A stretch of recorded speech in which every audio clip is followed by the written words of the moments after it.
21대 총선 화제 당선인을 만나보는 슬기로운 국회 생활 시간입니다. 오늘은 사법부 블랙리스트를 세상에 알리는 데 결정적인 역할을 한 공익 제보자로 더불어민주당에 영입돼서 경기 용인정에서 승리를 거둔 이탄희 당선인 모셨습니다. 안녕하세요. 네, 안녕하세요. 판사 이탄희에서요. 이제 정치인 이탄희로의 이제 변화를 맡게 되셨습니다. 개인적으로 굉장히 중대한 변화인데요. 실감하십니까? 어떻습니까? 사실 저는 정치인이 뭔지 아직도 잘 모르겠고요. 좀 추상적이잖아요. 네. 이제 국회의원이라고 하는 구체적인 저의 이제 직업이 생겼으니까 지금까지 했던 것처럼 직무에 충실하게 살자 그런 생각하고 있습니다. 저희 앞서서 소개하면서도 언급을 했지만, 그러니까 이른바 양승태 대법원장 시절에 그 사법농단 사태, 법조계에서 굉장히 큰 일이었고요. 여전히 네. 그 재판이 진행 중입니다. 이 상황을 이탄희 당선인이 알리는데, 세상에 알리는데 많은 큰 역할을 했는데 법원 내에서 상당히 어려우시지 않았습니까? 당시에 있었던 법원의 판사들의 어떤 조직에서 대법원장이 연루된 사법농단을 세상에 알린다. 이 자체가 굉장히 쉽지 않았을 텐데요. 많은 고민도 하셨을 것 같습니다. 어떻습니까? 근데 이제 잘 아시겠지만 사실 제가 했던 역할이 어떤 사건의 내용을 폭로하거나 뭐 누군가를 공격하는 역할이 아니라 네. 제가 이제 법원에서 소위 선망받는다는 요직에 갔지만 그 대가로 어떤 부정한 일에 협력을 해야 한다고 하면 하지 않겠다라는 네. 의미로 사표를 냈던 것이어서 예. 어떤 면에서 보면 이제 저는 동료들한테 자기 희생을 했다 사실 그런 평가를 받았거든요. 근데 뭐 희생이라고 하는 것은 나만 불이익을 감수하면 되는 거라서 그렇게 크게 처음에는 힘들 거라고 생각을 안 했어요. 예. 근데 이제 그렇게 시작했던 일이 나중에 어떤 성과를 내기 위해서 책임을 져야 되는 상황으로 몰리다 보니까 네. 그때는 조금 어려울 때도 있었죠. 근데 뭐 언제나 항상 도와주는 분들이 계시더라고요. 지금 그 사법농단 관련된 그 사건에 기소가 돼서 재판이 한창 진행 중인데 네. 그 피고인들 판결이 이미 나온 것들도 있고요. 그 보면 공소 사실에 비해서 결과가 판결 결과가 그렇게 무겁지 않다라는 생각이 많이 들었습니다. 네. 여기 남다르게 보시지 않겠습니까? 어떻습니까? 저는 사실은 1년 전부터 제가 이 사건은 무죄가 나올 수 있고 본질적으로는 헌법 위반 행위이기 때문에 형사 재판으로 해결할 게 아니고 국회에서 탄핵 소추를 해서 네. 이 판사들이 더 이상 판사로서 일하지 못하도록 이제 파면하고 해고하는 그런 조치를 해야 된다라고 주장을 해왔던 입장이기 때문에 사실은 어느 정도 예상이 됐던 부분이고요. 저는 그런데 이제 아직도 해결이 되지는 않았지만 그렇게 비관적으로만 보지 않는 것이 1심 판결문에서도 해당 판사들이 헌법 위반 행위를 했다. 결국은 탄핵 대상이다라고 하는 것이 인정이 됐기 때문에 이제 21대 국회가 국민들께 약속한 대로 일하는 국회라고 하면 법원에서 인정한 대로 탄핵 소추를 해서 해결을 하면 된다. 그렇게 생각하고 있습니다.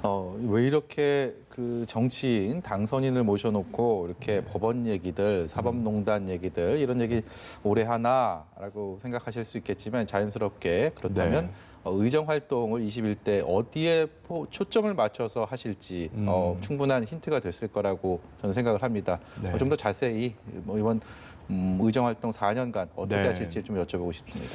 뭐 말씀하셨던 것처럼 사실 저한테 부여된 숙제가 있죠. 그래서 그 숙제를 당연히 해야 될 것이고요.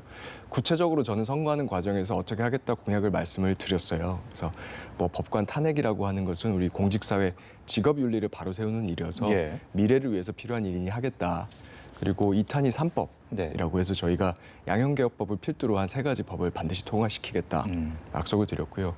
또 한 가지는 이제 사회적 의인법을 만들겠다 그런 공약도 했어요. 그건 이제 제 개인적인 경험도 녹아 있고 어떤 공적인 이익을 위해서 자기 희생을 한 부분들이 색깔론으로 모함받지 않도록 하는 그런 내용의 법안입니다.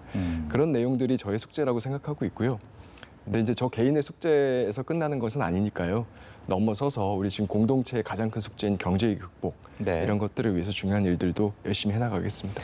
네, 지금 이탄희 당선인 이번 당선되신 지역이요 용인정 지역입니다. 이곳이 20대 국회에서 초선 의원으로서 상당히 뭐 이렇게 이름을 날린 표창원 의원의 지역구를 물려받으셨기 때문에 선거 과정에서는 좀 여러 가지 도움이 많이 되셨을 것 같고 앞으로도 4년에 대해서는 조금 더 부담이 되는 부분도 분명히 있을 것 같습니다. 본인 신경은 어떻습니까?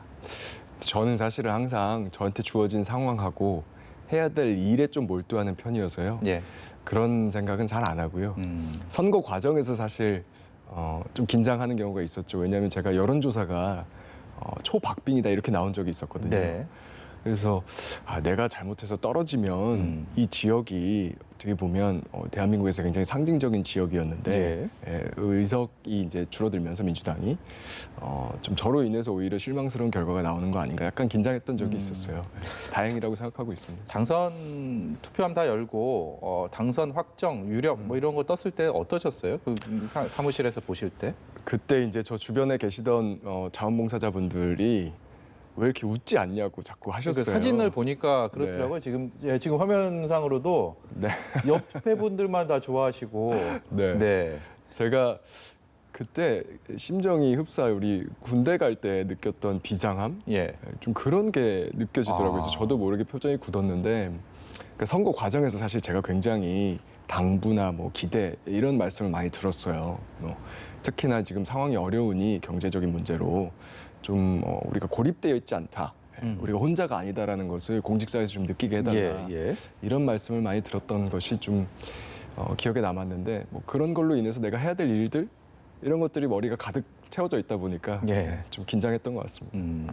최근에 그 N번방 사태가 굉장히 국민들에게 큰 충격을 주고 있고요. 그리고 그렇죠. 지금도 재판이 이제 네. 최근에 시작돼서 이제 거기에 대한 죄값을 묻는 그런 네. 작업들이 진행이 될 텐데 이른바 법원에서 보면 국민들의 상식에 준하는 국민들의 여론 그리고 국민들의 상식적인 그런 생각과는 다른 판결이 나오는 경우들이 꽤 많습니다. 그렇기 네. 때문에 법원이 국민들의 지탄의 대상이 되는 부분들도 분명히 있었고요. 네. 이 N번방 사건도 지금까지 그런 부분에 대한 우려를 하는 사람들이 많이 있거든요. 네. 어떻게 생각하십니까? 이제 특히 또 법원의 형량 결정에 대해서 국민들께서 굉장히 의문을 많이 가지고 계신 것 같아요. 네. 그건 뭐 하루 이틀 된 일이 아니라 N번방 사태 이전에 있었던 다양한 성범죄들에서 낮은 형량들 네. 또 더 거슬러 올라가 보면 예전에 우리 김용규 씨 돌아가신 사건이 있었지만 예. 그런 이제 산업재해 사건에서도 노동자 한 명이 죽을 때 벌금 맥수가 사람 돌아가신 분들 한 명당 뭐 벌금 450만 원 정도 수준이다. 이런 보도들도 있었거든요.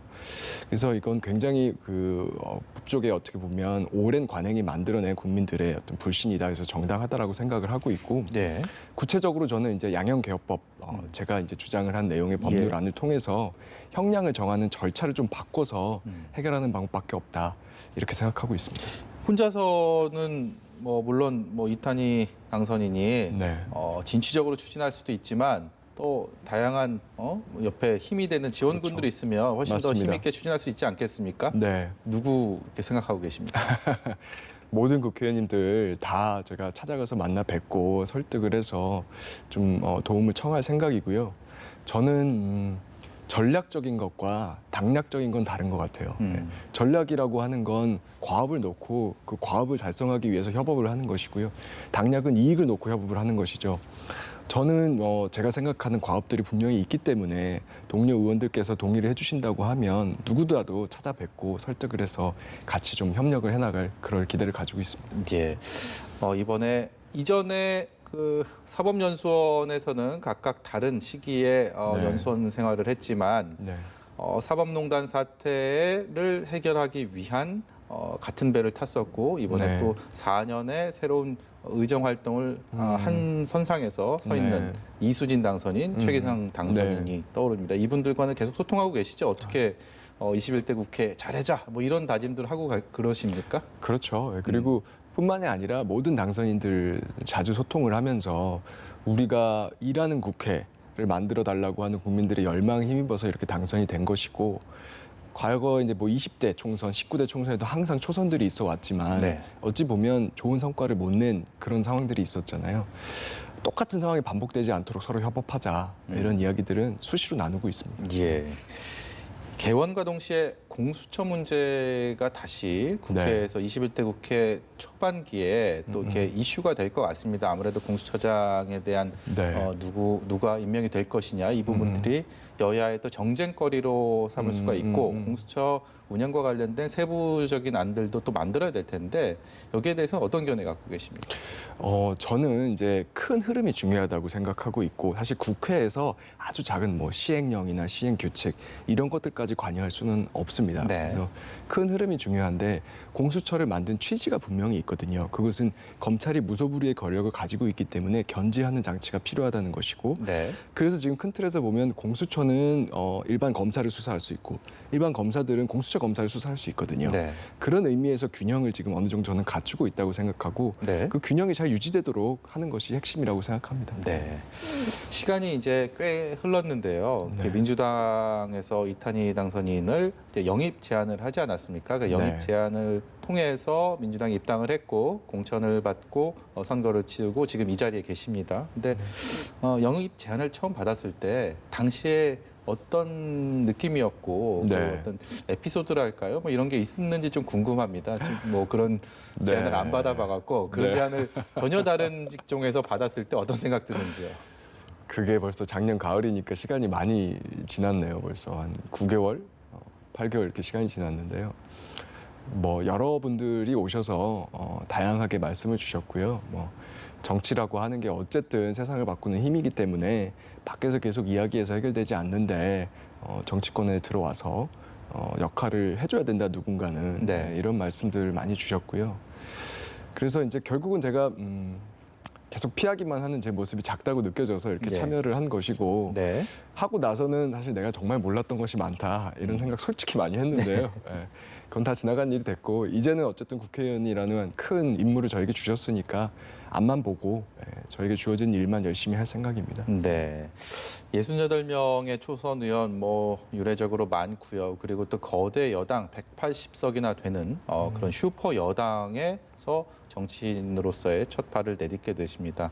초선 의원으로서의 다짐이 좀 이전에 뭐 다들 뭐 다짐은 뭐 네. 크고 뭐 네. 포부도 클 텐데 이탄희 당선인은 특히 이런 주변 상황들이 더 큰 포부와 뜻을 가지셔야 되지 않을까라는 생각이 듭니다. 어떻습니까? 제가 이제 선배 정치인들이 굉장히 좋은 의지를 가지고 시작을 하셨다가 이제 만족할 만한 결과를 얻지 못하는 경우가 많았는데 그런 이유가 뭘까 좀 생각을 해본 적이 있어요.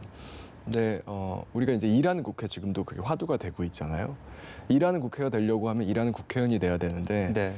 일단 내가 뭘 해야 하는가, 나는 뭘 하는 사람인가 그거에 대한 명확한 인식이 있어야 할 것 같아요. 근데 우리가 통상 정치인이라고 말을 하면 사실 뭘 하는 사람인지 좀 모호한 측면이 있거든요. 네. 정치인은 분명히 연예인은 아닐 텐데 어떤 면에서 보면 인기를 얻기 위해서 모든 일을 하는 사람이 정치인인 것 같기도 하고 네. 그러다 보면 사실 개개의 사건들, 정치적인 이벤트들 아니면 어떤 인물에 대해서 자꾸 품평을 하게 되는 경향이 있거든요. 그런데 저는 중요한 게 정치인이라고 하는 모호한 정체성 이전에 국회의원이라고 하는 구체적인 직업을 가지게 됐으니까 거기에 맞는 구체적인 정체성을 가지고 그 직무에 충실하면 된다. 국회의원은 결국은 입법 활동, 그 외에 다양한 이제 예산과 관련된 활동들, 또 정부를 통제하는 기능, 또 지역에서는 지역사회 구심점 역할 이런 것들이 있기 때문에 자기의 구체적인 직무에 충실하게 국회의원의 역할을 하면 그것이 어떻게 보면 성공하는 지름길 아닌가 그렇게 생각하고 있습니다. 국민들은 정치에 대해서 많은 반감을 갖고 계신 분들이 많습니다. 네. 그리고 그 이유에 대해서는 정치가 국민들에게 실망을 안겨줬기 때문이라는 답을 합니다. 네. 이제 새 출발을 앞두고 있는 상황에서 그동안에 보면 초심을 지키지 못하는 그래서 잊혀지는 정치인들도 많이 있었습니다. 이탄희 당선인 뭐 그거랑은 전혀 다른 길을 가야겠다라는 다짐이 확고해 보이셔갖고 네. 다시 여쭤봅니다. 국민들에게 실망을 안겨주는 정치가 아닌 희망을 네. 주는 정치를 위해서 본인이 이것만큼은 내가 꼭 약속한다라고 하는 게 있으면 하나만 말씀해 주십시오. 네. 한 가지를 꼽기는 사실 쉽지 않고요. 제가 이제 선거 과정에서 최대한 구체적으로 제가 무엇을 하겠다라는 약속을 드리려고 노력을 했어요. 그래서 저는 사실은 입법 과제를 굉장히 많이 제시를 한 편입니다. 아까 말씀드렸던 대로 이탄희 3법이라고 하면 이제 네. 양형개혁법, 그리고 현대판 장발장 방지법, 또 정관예우 방지법 이렇게 있고요. 또 사회적 의인법을 추진하겠다 이런 공약도 말씀을 드렸습니다. 그래서 제가 말씀드린 내용은 반드시 지키기 위해서 노력을 할 것이고요. 또 한 가지는 이제 상황이 지금 굉장히 경제적으로 큰 위기가 다가오고 있는 만큼 이제 경제의 위기 속에서 우리 공동체를 지켜내는 일 그것이 또 일하는 국회가 해야 될 가장 큰 일인 것 같아요. 그래서 그 부분에 있어서도 저는 뭘 해야 될지에 대해서 제 나름대로는 명확한 생각을 가지고 있다고 생각합니다. 결국은 이제 고용과 생산 기반, 소비 유통 기반을 지켜내서 나중에 이제 경제 위기가 마침내 끝났을 때 이 회복 탄력성을 가지고 그 경제 회복의 어떤 온기가 온 사회에 골고루 퍼지도록 하는 일, 그런 것들이 중요할 것이고, 또 한 가지는 이제 뭐 돌봄과 교육 이런 예. 것들이 꾸준히 이어지도록 차질 없이 지켜내는 것. 그래서 이 경제 위기로 인한 상처가 좀 대물림되지 않도록 하는 것. 이런 것들이 핵심이라고 생각을 하고 있고요. 그런 관점에서 이 경제 위기 극복을 위해서 필요한 모든 노력들을 다 하겠습니다. 예. 법관이 아닌 이제는 정치인으로서 국민의 선택을 통해서 새 출발을 앞두고 있는 더불어민주당 경기 용인정의 이탄희 당선인 말씀 여기까지 듣도록 하겠습니다. 그 다짐들 꼭 실천해 주십시오. 네, 열심히 하겠습니다. 네, 고맙습니다. 네, 감사합니다.